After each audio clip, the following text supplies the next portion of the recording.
শয়তান তবু পীর হতে পারে, এ কোনোদিন পীর হবে না। আমি কি ঢেঁটরা পিটিছি যে ভাই আমি পীর হয়েছি তোমরা আমার কাছে এসে মুরিদ হও? ভাই মাতিন সাহেব আবেগে বলি আর হকিকতে বলি, জামিয়ার ইসালে সাহেবে মাতিন সাহেব আমার নামে জিন্দাবাদ দিল আমির শরীয়ত বলে।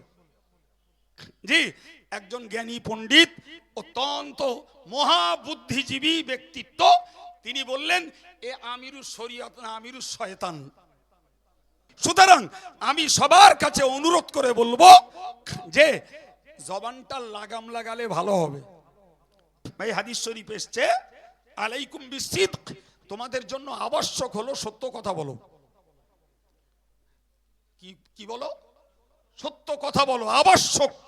হাদিসের শব্দের অর্থ হলো তোমার জন্য জরুরি সত্য কথা বলা। মনে রাখো ওয়াইন্না সিদকা ইনজি ওয়াইন্না সিদকা ইয়াহদি ইলাল বির, সত্য কথা মানুষকে নেক কাজের দিকে নিয়ে যায়। সুবহানাল্লাহ। ওয়ান্নাল বিররা ইয়াহদি ইলাল জান্নাহ, আর নেক কাজ মানুষকে জান্নাতের দিকে নিয়ে যায়। সুবহানাল্লাহ। কথা বোঝা গেল? মা ইয়াজালুর রাজুলু ইয়াসদুক, যে লোকটা সর্বদা সত্য কথা বলে, হাত্তা ইয়াকতুবা ইনদাল্লাহি সিদ্দিকান, সত্য কথা বলতে বলতে বলতে বলতে আল্লাহর কাছে ওই লোকটা সিদ্দিক নামে অভিহিত হয়ে যায়। সুবহানাল্লাহ। এরপরে নবী বলেছেন ও ইয়াকুমাল কিযব, মিথ্যা থেকে বাঁচো, মিথ্যা বলো না। কথা বোঝা গেল? কেন? ফাইনাল কিযবা ইয়াহদি ইলাল ফুজুর, মিথ্যা মানুষকে বদ কাজের দিকে নিয়ে যায়। ওয়ান্নাল ফুজুরা ইয়াহদি ইলাল জান্নাহ, ইয়াহদি ইলান নার, আর বদ কাজ মানুষকে জাহান্নামে নিয়ে যায়। তো রাসূল বলছেন যে মা যালার রাজুলু ইয়াকযিবু, একটা লোক বারবার বারবার মিথ্যা কথা বলে, মিথ্যা কথা বলতে বলতে হাত্তা ইয়াকতুবা ইনদাল্লাহি কাযাব, সে আল্লাহর কাছে মিথ্যাবাদী বলে গণ্য হয়ে। ভাই এই সত্য আর মিথ্যা, এই ভালো আর মন্দর দায়িত্বটা, জিম্মাদারিটা কার? জীবের না? এই জোরে বলেন। তাহলে জীবের একটা গুরুতর দায়িত্ব, যে সত্যতার ভিত্তিতে যাওয়া যাবে জান্নাতে আর যে মিথ্যার ভিত্তিতে যাওয়া যাবে জাহান্নামে। তাহলে একজন পরকাল ভীতু, একজন সচেতন, সে পীর না পীরজাদা, মৌলানা না মুফতি, সে ইমাম সাহেব না হাফেজ সাহেব, সে সাধারণ জনগণ। আমি যখন মুসলমান, তাহলে আমার পক্ষে একান্ত জরুরি হলো জবানটাকে মিথ্যায় ব্যবহার না করে সত্যের জন্য ব্যবহার করা। সুবহানাল্লাহ বলেন। ভাই জবান এত লাগাম ছাড়া, জবান এত লাগাম ছাড়া, জি, কোন ভদ্রলোক বলল কেউ আমার নামে পীর বলেছে, কেউ আমার নামে কি বলেছে? পীর বলেছে। জি ভাই, তো কেউ যদি আমার নামে পীর বলে, আচ্ছা তাহলে পীর যিনি বলেছেন কৈফিয়তটা তার কাছে নিতে হবে নাকি? আমি কি ঢেঁটরা পিটিছি যে ভাই আমি পীর হয়েছি তোমরা আমার কাছে এসে মুরিদ হও? আছে রেকর্ড কারোর কাছে? হ্যাঁ, এখন যদি তার পাল্টা কেউ বলে শয়তান তবু পীর হতে পারে, এ কোনোদিন পীর হবে না। আচ্ছা এটা কোন মুসলমানের ভাষা হলো? হ্যাঁ, ঘুরিয়ে যদি জিজ্ঞেস করা হয় যে শয়তান পীর হবে, তোমার কাছে কোনো রেকর্ড আছে? কোরআন হাদিস ইজমা কিয়াসের কোনো দলিল আছে? জি ভাই মাতিন সাহেব আবেগে বলি আর হকিকতে বলি, জামিয়ার ইসালে সাহেবে মাতিন সাহেব আমার নামে জিন্দাবাদ দিল আমিরুস শরীয়ত বলে। জি, একজন জ্ঞানী পণ্ডিত অত্যন্ত মহাবুদ্ধিজীবী ব্যক্তিত্ব, তিনি বললেন এ আমিরুস শরীয়ত না, আমিরুস শয়তান। এ ভাষার কোনো আলিয়াটক আছে? কথা বলেন। জি ভাই, স্লিপ অফ টাং, XYZ, যে কেউ ভুল বলতে পারে, কিন্তু যে কথাগুলো বারবার বার হয় ওগুলো কি ভুল? ওগুলো তো ভুল না, ওগুলো ইচ্ছাকৃত, ওগুলো ইচ্ছাকৃত। সুতরাং আমি সবার কাছে অনুরোধ করে বলবো যে জবানটা লাগাম লাগালে ভালো হবে। কার ভালো হবে? জোরে বলেন। ভাই হযরত আবু যার গেফারি রাদিয়াল্লাহু আনহু, নবী পাকের সাহাবী, তিনি শুনছেন একজন ব্যক্তি তার নামে গাল দিচ্ছে। একজন ব্যক্তি কি বলেছি বলেন, তার নামে গালি দিচ্ছে। তো হযরত আবু যার গেফারি রাদিয়াল্লাহু আনহু লোকটার কাছে গেলেন। লোকটার কাছে গিয়ে বললেন, ভাই তুমি আমার নামে গাল দিচ্ছ? তা শোনো, তোমার একটা কথা বলি, আমার আর আল্লাহর জান্নাতের মাঝখানে একটা বর্ডার আছে। ওই বর্ডারটাকে যদি আমি ভালোভাবে পেরিয়ে যেতে পারি, তাহলে তোমার গালির কোনো পরোয়া আমার নাই। সুবহানাল্লাহ বলেন, একটু মন খুলে বলেন, সবাই মিলে বলেন। আর যদি ওই বর্ডারটাতে আমি আটকে যাই, তাহলে তুমি গালি দিয়ে আমার কত খারাপ বলবে ভাই, আমি তার থেকে অনেক বেশি খারাপ। উনি বললেন, আমার আর আল্লাহর জান্নাতের মাঝখানে রয়েছে মরণ বর্ডার। এই বর্ডারটাকে যদি ঈমান নিয়ে পেরোতে পারি, তাহলে আমি আল্লাহর দয়ার জান্নাতের যোগ্য হয়ে যাব। সুবহানাল্লাহ। কিন্তু ওই বর্ডারে যদি আমার ঈমানটা হারিয়ে যায়, তাহলে আমার জন্য ঠিকানা হবে জাহান্নাম। তুমি গালি দিয়ে আমায় কত খারাপ বলবে, তার থেকেও আমি অনেক বেশি খারাপ, অনেক বেশি দুর্ভাগ্যবান। ঠিক না ভুল? তুমি গাল দিয়ে কি লাভ করছো বাবা? মিথ্যা সমালোচনা কি লাভ করছো?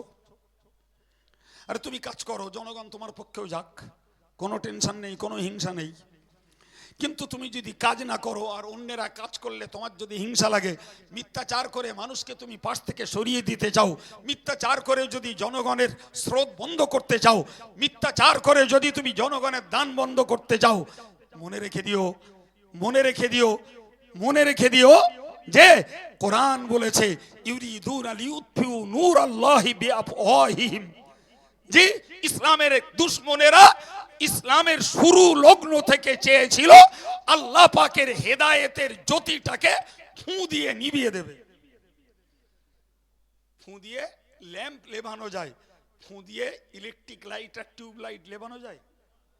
ফু দিয়ে যারা ইলেকট্রিক লাইট টিউব লাইট লেবাতে চায়, তাহলে এদেরকে নিঃসন্দেহে ব্রেনের ট্রিটমেন্ট করা ছাড়া কোনো উপায় নাই। বলেন হ্যাঁ জি ভাই, কোরআনের বক্তব্য আল্লাহ বলেছেন, আল্লাহ স্পষ্ট বলেছেন, আল্লাহু মুতিম্মু নূরি, আল্লাহ চান তার হেদায়েতের জ্যোতিটাকে কমপ্লিট করে ছাড়বেন। আর একটু জোরে বলেন।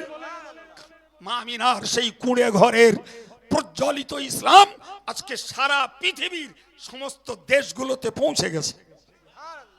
অথচ একে গলা টিপে মারার জন্য আবহমান কাল ধরে বিরোধী সম্প্রদায়রা চেষ্টা কম করেছে?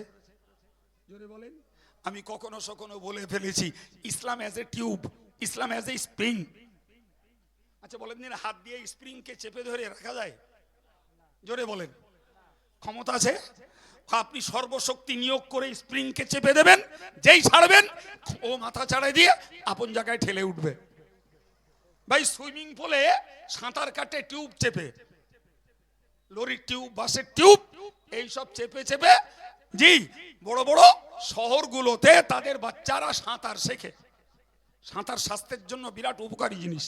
সুতরাং তারা জলাশয় পায় না, পুকুর পায় না, তারা গ্রাম্য পল্লীতে বাস করে না, ওই ছাদের মাথায় সুইমিং পুল করে রেখেছে, সেখানে টিউবে সাঁতার কাটে। আচ্ছা 10-12টা ছেলে মিলে যদি একটা টিউব চেপে ধরে, চুপিয়ে ধরে, ডুবাতে পারবে?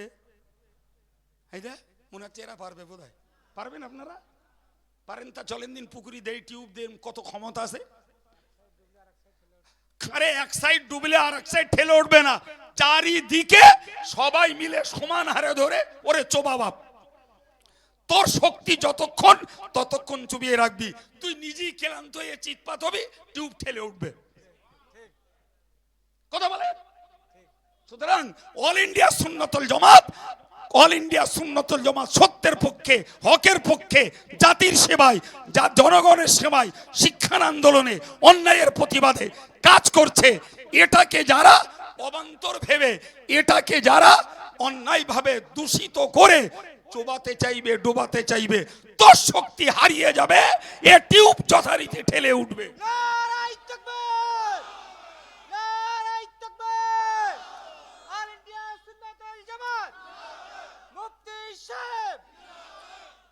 সম্মানিত ভাইরা, গাল দিছি আমি?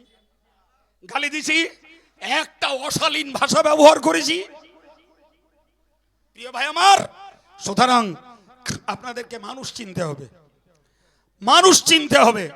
কাজের লোক কারা আর বকার লোক কারা, কারা বকছে আর কাজ করছে, আর কারা কাজ বাদ দিয়ে শুধু বকছে। এই দুটোকে আপনাদের চিনতে হবে। জি, তর্ক নয়, বিতর্ক নয়, ঝগড়া নয়, কাজ করছে যারা আমরা তাদের পক্ষে। আমার দাবিটা অন্যায়? এই জোরে বলুন অন্যায়? জি। সম্মানিত ভাইরা আমার, আমি প্রসঙ্গটাকে বোঝাবার জন্য আর একটা হাদিস বলছি, সহিহ বুখারী এবং মুসলিমের বর্ণিত হাদিস। রাসূল বলেছেন, আল মুসলিম, যার অর্থ হলো প্রকৃত মুসলিম। কি বলেছি বাবা? জোরে বলেন।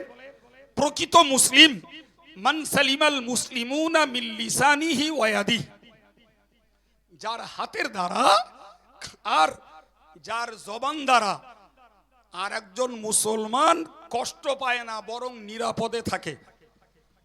বাংলাটা মুখস্থ করুন, আরবি মুখস্থ ও ওই যন্ত্র করুক। আপনারা বাংলাটা মুখস্থ করেন। কোন যন্ত্র? হ্যাঁ বলেন, মোবাইল। ও আরবি ওরা মুখস্থ করুক, আমরা বাংলাটা করি, বাঙালির বাচ্চা। কি বলেছি? প্রকৃত মুসলমান ওই লোকটা যার জবান দ্বারা আর হাতের দ্বারা অন্য কোন মুসলমান কষ্ট পায় না, বরং নিরাপদে থাকে। মুখস্থ হয়েছে? তাহলে আমার জবান দ্বারা যদি আর একজন মুসলমান কষ্ট পায়, তাহলে আমি আল্লাহর কাছে পূর্ণাঙ্গ প্রকৃত মুসলমান নই। আমার হাতের দ্বারা যদি আর একজন মুসলমান কষ্ট পায়, তাহলে আমি প্রকৃত পূর্ণাঙ্গ পারফেক্ট কমপ্লিট মুসলমান আমি নই। এখন যদি আমাকে পারফেক্ট মুসলমান হতে হয়, তাহলে আমার জবানের অশালীনতা সামলাতে হবে এবং আমার হাতের অপকর্ম, হাতের আমার বদ স্বভাবটাকে সামলাতে হবে। তাহলে আমি অন্যান্য ইবাদত আমলের বিনিময়ে আল্লাহর কাছে একজন প্রকৃত মুসলমান হলে গণ্য হতে পারবো।